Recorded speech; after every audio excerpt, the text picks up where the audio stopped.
नमस्कार, आप देख रहे हैं अपना बिहार और आपके साथ मैं हूं विवेक। और सबसे तेज चैनल पर सबसे खास बुलेटिन और सबसे खास खबर, और अगले आधे घंटे में हम आपको क्या दिखाना चाहेंगे, क्या दिखाने वाले हैं, इससे हम आपको परिचित करा रहे हैं। हम आपको बताएं कि तेज प्रताप का नया ऐलान क्या है, यह हम आपको दिखाने वाले हैं।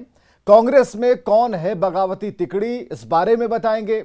एमएलसी चुनाव को लेकर दिन भर की हलचल क्या रही, ये हम बताने वाले हैं। और कहां बाइक को बनाना पड़ा एम्बुलेंस और किसने शव देने के लिए मांगे 50,000, इसके अलावा भी बहुत कुछ है। लेकिन सबसे पहले बात राष्ट्रपति चुनाव की। क्या राष्ट्रपति चुनाव में नीतीश को सम्मान मिलेगा?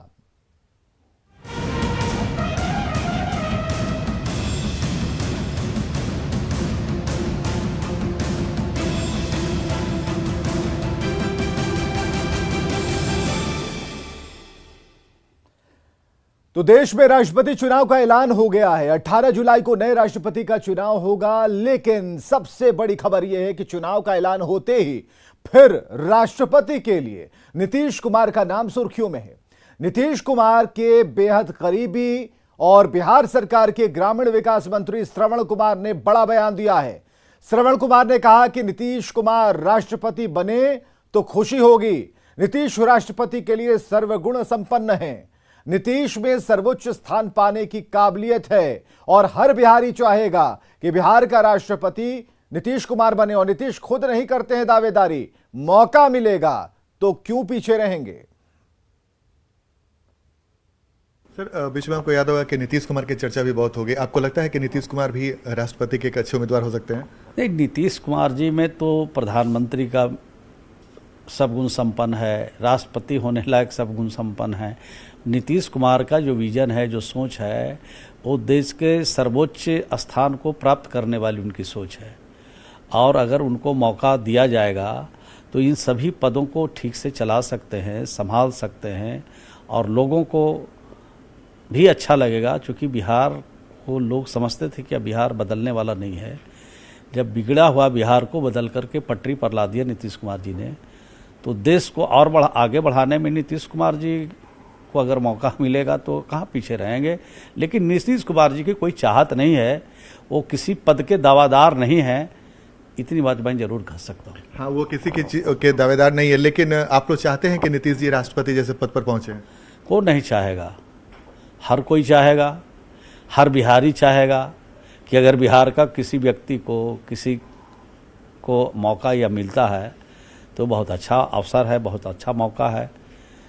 इस मौके का लाभ हम सब लोगों को उठाना चाहिए। और वो दावेदार नीतीश कुमार हो सकते हैं? नहीं, दावेदारी तो करते नहीं है, तो दावेदार आप लोग की इच्छा है, जेडीयू की इच्छा कि भाई हम लोग कैसे कर सकते हैं। लेकिन इतनी बात जरूर कर सकते हैं कि उनमें काबिलियत है, उनमें सोच है, उनका विजन उस टाइप का है, राष्ट्रीय अंतर्राष्ट्रीय स्तर का। इससे इनकार नहीं किया जा सकता। तो नीतीश कुमार में राष्ट्रपति बनने के तमाम गुण मौजूद है, ये कहना है जेडीयू के वरिष्ठ नेता और बिहार सरकार के मंत्री श्रवण कुमार का। कैमरामैन मनीष जुनेजा के साथ आनंद अमृतराज, न्यूज 18 नेटवर्क, पटना।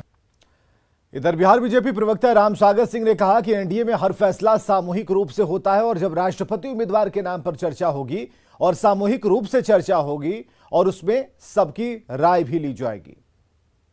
राष्ट्रपति का प्रत्याशी कौन होगा, इसका निर्णय एनडीए सामूहिक रूप से करेगी। उसमें बिहार के मुख्यमंत्री निश्चित रूप से नीतीश कुमार जी शामिल होंगे और साथ होकर के ही निर्णय लेंगे। और आरजेडी ने कहा कि अगर नीतीश कुमार राष्ट्रपति बनते हैं तो सबको खुशी भी होगी। बिहार के मुख्यमंत्री नीतीश कुमार जी राष्ट्रपति या प्रधानमंत्री बनते हैं तो स्वाभाविक तौर पर खुशी होगी। इसमें दुख जैसी बात तो कोई हो ही नहीं सकती है। भले ही रामनाथ कोविंद जो बिहार के राज्यपाल थे तो वो राष्ट्रपति हुए थे तो नीतीश जी को खुशी हुई थी। ये तो बिहार के ही है ना नीतीश जी। प्रधानमंत्री हो जाए, राष्ट्रपति हो जाए तो स्वाभाविक तौर पर खुशी होगी। इसमें दुख जैसी कोई बात। और चलिए, खबर आ रही है आरसीपी सिंह को लगे हुए झटके की। आरसीपी सिंह को खाली करना होगा पटना का बंगला। जी हां, ये बड़ी खबर आ रही है। आरसीपी सिंह को अपना बंगला खाली करना होगा। ये बंगला कहां है ये जानिए। ये 7 स्ट्रैंड रोड का ये बंगला है जिन्हें उन्हें खाली करना पड़ेगा। हालांकि इस बंगले को मुख्य सचिव को अलॉट कर दिया गया और कई सालों से इस बंगले में आरसीपी सिंह रह रहे हैं। तो एक बड़ा झटका आरसीपी सिंह को कि अब उन्हें अपना वो बंगला भी खाली करना पड़ेगा और मुख्य सचिव को वो बंगला अलॉट कर दिया गया जिसमें आरसीपी सिंह रहते आए हैं। पहले तो आरसीपी सिंह का राज्यसभा का टिकट काटा और अब आरसीपी सिंह के लिए एक और झटके की खबर है, क्योंकि जिस बंगले की तस्वीर हम आपको दिखा रहे हैं ये 7 स्टैंड रोड है, जहां पे लंबे समय से केंद्रीय मंत्री आरसीपी सिंह निवास करते थे। और इस बंगले की अहमियत इसी से समझा जा सकता है कि जब आरसीपी सिंह जेडीयू में पिक पर थे, राष्ट्रीय अध्यक्ष थे, केंद्रीय मंत्री बने, तब ये बंगला काफ़ी गुलजार हुआ करता था। लेकिन जैसे ही आरसीपी सिंह का राज्यसभा का टिकट कटा, उसके बाद इस बंगले के बाहर सन्नाटा छाने लगा और आखिरकार आज इस बंगले को बिहार के मुख्य सचिव आमिर सुबहानी के नाम पे अलॉट कर दिया गया। ये बंगला जेडीयू के एमएलसी संजय गांधी के नाम पे अलॉट था, लेकिन इस बंगले में आरसीपी सिंह निवास करते थे। लेकिन अब आरसीपी सिंह को ये बंगला भी खाली करना पड़ेगा, क्योंकि बिहार सरकार ने फैसला किया है कि अब ये बंगला बिहार के मुख्य सचिव आमिर सुबहानी के नाम पे अलॉट कर दिया गया और अब इस बंगले में आमिर सुबहानी रहेंगे। तो जाहिर सी बात है आरसीपी सिंह के लिए ये दोहरा झटका माना जा रहा है। कैमरामैन मनीष जुनेजा के साथ आनंद अमृतराज, न्यूज 18 नेटवर्क, पटना। अपने बयानों से हमेशा सुर्खियों में रहने वाले तेज प्रताप इस बार अपने नए मिशन को लेकर सुर्खियों में है। आरजेडी की तरह ही तेज प्रताप यादव के जनशक्ति परिषद ने अधिक से अधिक सदस्य बनाने का लक्ष्य तय किया है। परिषद ने इसके लिए सोशल मीडिया पर सदस्यता फॉर्म डाला है। तो सवाल है कि क्या तेज प्रताप 2025 की तैयारी कर रहे हैं? क्या आरजेडी को टक्कर देंगे तेज प्रताप?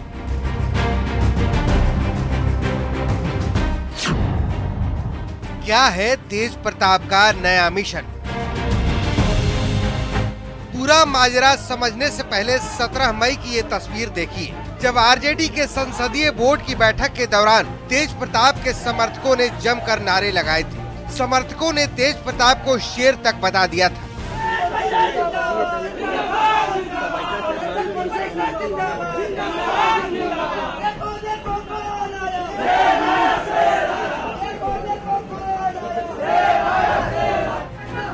ये नारे कहीं और नहीं बल्कि आरजेडी के दफ्तर में ही लगे थे। इस बैठक में तेजस्वी शामिल नहीं हुए थे। उसके बाद कई ऐसे मौके आए जब तेज प्रताप की टीम सामने आई।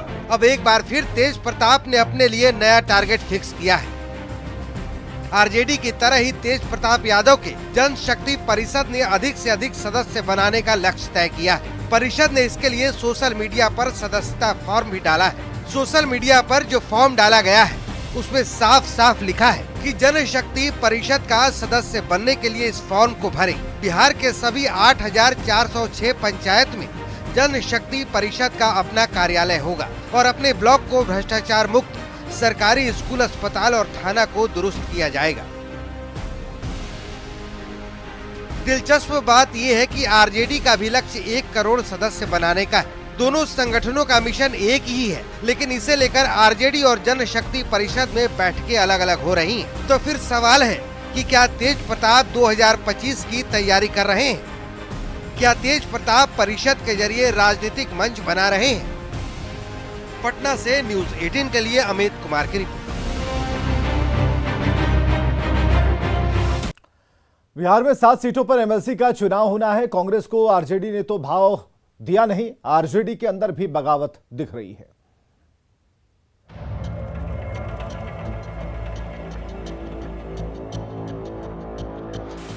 ये प्योर दलाली कर रहे हैं और एक तो भस्मासुर पहले थे, एक दूसरा भस्मासुर भागलपुर के हैं। विधायकों में टूट न हो जाए इस डर से बिल्कुल टूट होगा और क्रॉस वोटिंग होगी। कांग्रेस बिहार की राजनीति की एक ऐसी पार्टी जिसकी दिशा का कोई पता नहीं और दशा है कि सुधरती नहीं। आरजेडी ने न तो उपचुनाव में कांग्रेस को भाव दिया, न राज्यसभा चुनाव में, और एमएलसी के चुनाव की बात ही मत कीजिए। आरजेडी ने बिना राय मशवरा के एमएलसी चुनाव को लेकर 3 उम्मीदवारों का ऐलान कर दिया। तब से मुंह फुलाए कांग्रेस के नेता समय समय पर अलग से ताल ठोकने का दावा करते रहे हैं, लेकिन अब इसी मुंह फुलाई ने कांग्रेस के अंदर ही बगावत की चिंगारी को सुलगा दिया है। विधायकों में टूट न हो जाए इस डर से बिल्कुल टूट होगा और क्रॉस वोटिंग होगी। बिल्कुल टूट होगा और क्रॉस वोटिंग होगी। बिहार कांग्रेस के अंदर बगावत का सुर बुलंद किया है बिहार कांग्रेस के खेल प्रकोष्ठ के अध्यक्ष प्रद्युम्न यादव ने। खगड़िया विधायक छत्रपति यादव और रोसड़ा विधानसभा का चुनाव लड़ने वाले नागेंद्र कुमार विकल ने। प्रदेश अध्यक्ष मदन मोहन झा और कांग्रेस विधायक दल के नेता अजीत शर्मा पर हमला बोलने वाले प्रद्युम्न यादव ने तो नामांकन के लिए एनआर तक खरीद लिया था। हम लोग को आदरणीय सोनिया गांधी से संपर्क नहीं करवाते हैं, ये अपनी बात को जबरदस्ती थोप देते हैं उन आला कमान के नाम पर। तो ये लोग हमसे व्यक्तिगत हम इन लोग से मिलकर सबसे बात करके हम लोग सबकी बात हो गई थी और टाइम टेकिंग करने के लिए आज लास्ट डेट है। यह विधायक दल में विधायकों का आकस्मिक बैठक बुलाकर ये समय को खाली टालने का काम किया है। अपने ही नेता के तेवर से डरे बिहार प्रदेश कांग्रेस ने आनन फानन में विधायकों की बैठक बुलाई और फिर अजीत शर्मा ने ऐलान किया कि पार्टी एमएलसी का चुनाव नहीं लड़ेगी। ये तो फैसला पहले ही हो गया कि हम लोग 19 हैं और पहले बातें चल रही थी, इसलिए हम लोग 19 में जीत नहीं सकते, इसलिए चुनाव लड़ने का प्रश्न कहाँ उठता है।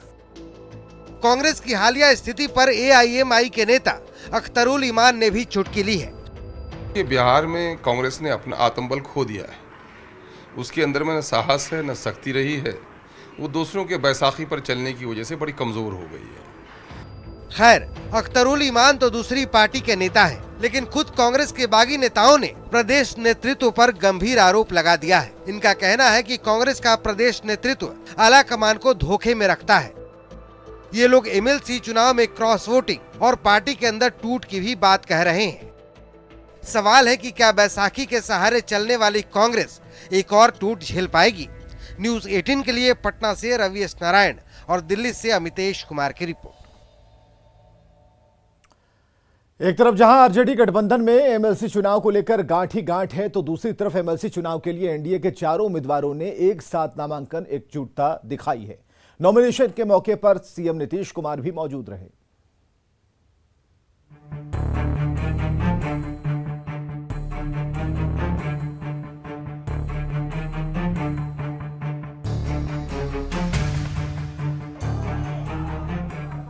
चेहरे पर मुस्कान और विक्ट्री का निशान। बिहार में 7 सीटों पर होने वाले विधान परिषद के चुनाव के लिए एनडीए के चारों उम्मीदवारों ने एक साथ नॉमिनेशन किया। भारतीय जनता पार्टी की ओर से श्री अनिल शर्मा जी और श्री हरीश सहनी जी और जनता दल यूनाइटेड के हमारे 2 उम्मीदवार श्री आफाक जी और श्री रविंद्र जी ने आज नामांकन किया है और एनडीए से हमारे 4 उम्मीदवार हैं और चारों बिहार विधान परिषद के हमारे घोषित उम्मीदवार हैं। बीजेपी ने अनिल शर्मा और हरीश सहनी को उम्मीदवार बनाया है, तो जेडीयू ने रविंद्र सिंह और आफाक अहमद पर भरोसा जताया है। मुख्यमंत्री की मौजूदगी में एनडीए के चारों उम्मीदवारों ने नामांकन किया। एनडीए में दिख रही एकजुटता और नेताओं के चेहरे की चमक बताती है कि एनडीए के नेता चारों उम्मीदवारों की जीत के प्रति आश्वस्त हैं। इस बार के चुनाव में राज्यसभा का चुनाव हो या विधान परिषद का चुनाव हो, माननीय मुख्यमंत्री जी ने वैसे ही कार्यकर्ताओं को उम्मीदवार बनाया है जो पार्टी के प्रति समर्पित निष्ठावान वर्षों से रहे हैं। बिहार विधानसभा में बीजेपी के 77 और जेडीयू के 45 विधायक हैं। अगर दोनों के विधायकों की संख्या को मिला दें तो टोटल 122 विधायक हो जाते हैं। एमएलसी चुनाव में एक सीट जीतने के लिए 31 वोट की जरूरत है। उस हिसाब से एनडीए को चारों सीट जीतने के लिए 124 वोटों की दरकार है। चूँकि एनडीए में जीतन राम मांझी की पार्टी हम भी शामिल है, ऐसे में अगर बीजेपी और जेडीयू के 122 विधायकों के साथ साथ जीतन राम मांझी के 4 विधायक भी जुड़ जाते हैं तो संख्या 126 हो जाती है। मतलब क्रॉस वोटिंग ना हो तो एनडीए के चारों उम्मीदवारों की जीत पक्की है। न्यूज़ 18 के लिए पटना से शैलेंद्र के साथ ब्यूरो रिपोर्ट।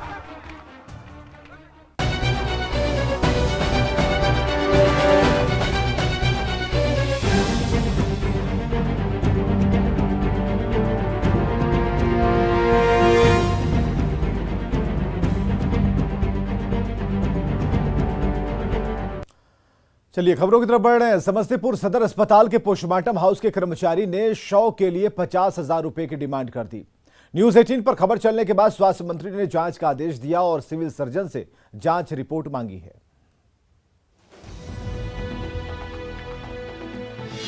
न्यूज़ 18 की खबर का बड़ा असर।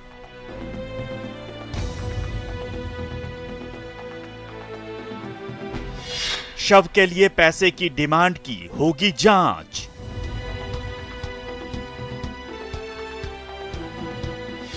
स्वास्थ्य मंत्री ने सिविल सर्जन से मांगी रिपोर्ट। भीख मांगते इस शख्स को देखिए, ये कोई भिखारी नहीं, एक लाचार मजबूर बाप है। जवानी में बेटा चला गया, अभी तो आंखों के आंसू भी नहीं सूखे थे कि पोस्टमार्टम हाउस के कर्मचारी ने यह कहकर हलक सुखा दिया कि बेटे का शव चाहिए तो 50,000 लेकर आओ। जेब में पैसे थे नहीं तो लाचार पिता ने बेटे का शव पाने के लिए भीख मांगना शुरू कर दिया।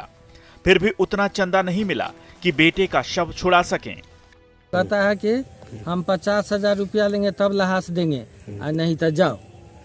तो सर हम कानते पीटते हम चल आए। हम चंदा चुट के किए हुए थे वो पैसा, और थोड़ा पास में 200-400 था, वो पैसा मिला के 2,000 पूरा आए वहीं पर। और गिन उनके दिए, नहीं लिया, कहा भागो 2,000 में लहास मिलता है, हमको 50,000 चाहिए। हम कहले हम भुजा बेचने वाले हैं, ठेला पर शरबत बेचते, हम कहाँ से लाएंगे। तस्वीरें समस्तीपुर की हैं। महेश ठाकुर का आरोप है कि सदर अस्पताल के पोस्टमार्टम हाउस के कर्मचारी ने बेटे का शव देने के बदले 50,000 रुपए मांगे। हालांकि न्यूज 18 से बात करते हुए पोस्टमार्टम हाउस के कर्मचारी ने अपने ऊपर लगे आरोपों को बेबुनियाद बताया है। ये हमरा पर आरोप झूठ के आरोप लग रहा है सर। हम कोई पैसा कौड़ी लेन देन नहीं करे छियै, आ ना हम सरकारी आदमी हती, हम 1 रुपया नहीं केकरो से मांगे छियै, हम काम करे छियै। न्यूज 18 पर खबर चलने के बाद प्रशासन भी हरकत में आया। प्रारंभिक पूछताछ के बाद सिविल सर्जन और डीएम दोनों ने किसी तरह के पैसे की डिमांड से इनकार किया है। तर्क ये है कि शव को पुलिस लेकर आई थी, जिसे बिना पुलिस की मर्जी के सौंपना कानून सम्मत नहीं था। लेकिन जहाँ तक 50,000 रुपया मांगने का सवाल है, ऐसा प्रतीत नहीं होता है, इसकी कोई सत्यता भी साबित नहीं हो पा रही है। जब हमने बहुत एम्फेसिस दे के जब पूछा कि क्या बोला तुमने परिजन से, तो उसका कहना था कि आप क्योंकि पुलिस लेके आई है, आप मुझे 50,000 रुपया भी दीजिएगा तो मैं बॉडी देने की स्थिति में नहीं। अब कौन सच बोल रहा है और कौन झूठ, ये तो जांच के बाद ही पता चलेगा, क्योंकि स्वास्थ्य मंत्री मंगल पांडे ने शव के बदले पैसे की डिमांड मामले की जांच का आदेश दे दिया है और सिविल सर्जन से रिपोर्ट तलब की है। और मैंने सिविल सर्जन समस्तीपुर को बात किया है, पूरे घटनाक्रम की सूक्ष्मता से जांच करने का मैंने निर्देश दिया है और जांच के बाद जो परिणाम आता है उसके आधार पर कार्रवाई करने को कहा है। प्रशासन झूठ बोल रहा है या पिता? सवाल ये भी है कि बेटे के शव के लिए एक पिता क्यों झूठ बोलेगा? अगर आरोप सही हैं, तो पैसा मांगने वाले का बचाव क्यों? न्यूज 18 के लिए समस्तीपुर से मुकेश कुमार और पटना से रजनीश के साथ ब्यूरो रिपोर्ट।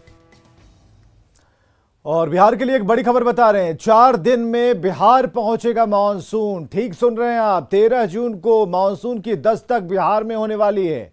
पूर्णिया के रास्ते बिहार में मानसून प्रवेश करेगा और 13 जून की तारीख जब बिहार में मानसून की दस्तक होगी, पूर्णिया में होगी मानसून की पहली बारिश और 15 जून तक सभी जिलों में मानसून सक्रिय हो जाएगा और मानसून सीजन लंबा होने की यह संभावना इस बार जताई जा रही है। सामान्य से अधिक हो सकती है बारिश। फिलहाल राज्य में प्री मानसून दिखने लगा है उसका असर और दर्जन भर जिलों में बारिश शुरू हो गई है। तो कुल मिलाकर 4 दिन में मानसून के बिहार पहुंचने की खबर आ रही है और पूर्णिया में मानसून की पहली बारिश होगी। 15 जून तक सभी जिलों में मानसून पहुंच जाएगा। और आगे देखिए जोहार झारखंड।